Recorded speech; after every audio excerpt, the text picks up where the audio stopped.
हाँ, एक भ्रम लोगों में है, उसका निराकरण कर दें। बहुत से लोग कहते हैं कि सोते समय मस्तक पर तिलक मत रखो। बहुत से लोग पूछते भी हैं, तिलक धो देते हैं। पर दास ने त्रिपुंड्र के संबंध में तो इस प्रकार का वचन पढ़ा है कि भालात त्रिपुंड्रम, कंठात मालाम, मुखात तांबूलम, पर्यंकात प्रमदाम त्यजेत।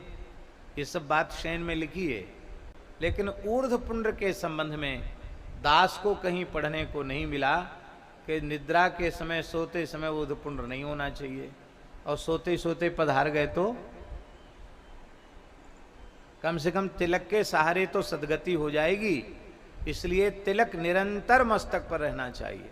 हम अपने पूज्य गुरुदेव भक्तमाली जी के साथ राजस्थान के एक गांव में गए। हमारे श्री गोविंदास जी को पता है,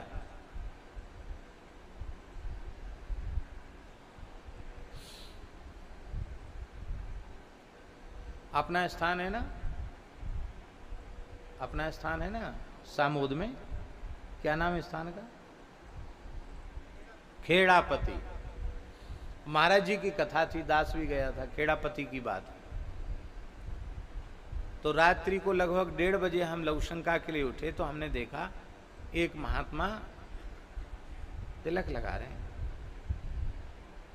तो हमने उनसे पूछा कि महाराज अभी तो 1:30 बज रहा है, तिलक कैसे, स्नान कर लिया? बोले नहीं नहीं गुरु भाई, हम भी थोड़ी देर पहले उठे थे, अपने राम उठे थे, तो हम वो दर्पण लगा हुआ था, उसमें नज़र पड़ गई तो हमारा तिलक नहीं है। तो हमने कहा तिलक पधरा लें। तो हमने कहा क्यों? सवेरे स्नान करते तो लगा लेते, अभी इतनी रात को लगाने की क्या आवश्यकता है? बोले कोई गारंटी है कि सोते सोते नहीं मरेंगे? कितने सोते सोते पधार जाते तो बिना तिलक के सूना माथा रहेगा तो पता नहीं कहाँ जाएंगे।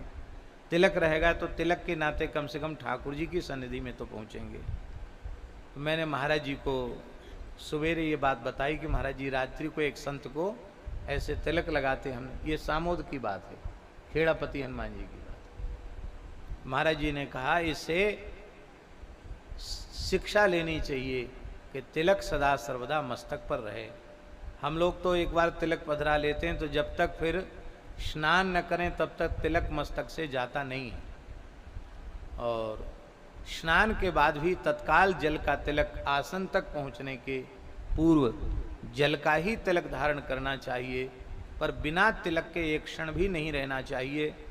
महाराज तिलक की ऐसी बात हमारे ग्रंथों में लिखी है कि ऊर्ध्वपुंड्र विहीनस्य श्मशान सदृशम मुखम, ऊर्ध्वपुंड्र विहीनस्य श्मशान सदृशम मुखम, मुखम तस्य विलोक्यैव ह्यादित्यंतु विलोकयेत।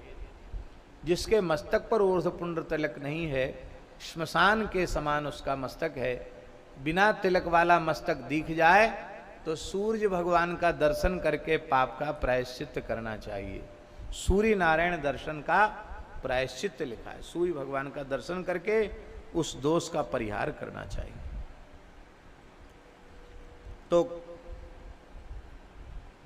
मृदाधार्यम सुमृदा विधाय वही, कामदगिरी गोवर्धन आदि पर्वतों के शिखर की मृतिका, गंगा यमुना सरयू आदि के तट की, विल्व वृक्ष के मूल की, गोपी चंदन की, पवित्र जलाशयों की, यहाँ तक कि अयोध्या वृंदावन चित्रकूट धाम, मान लो कहीं की भी मृतिका उपलब्ध न हो और तिलक का सामान नहीं है आपके पास, मृतिका उपलब्ध ही नहीं है, तो तुलसी जी जहाँ विराजमान हो, तुलसी मूल की मृतिका महान तीर्थ मृतिका ही है। संपूर्ण तीर्थ तुलसी के मूल में निवास करते हैं, तो तुलसी वृक्ष के मूल की रज से ही अपने मस्तक पर तिलक धारण कर लेना चाहिए।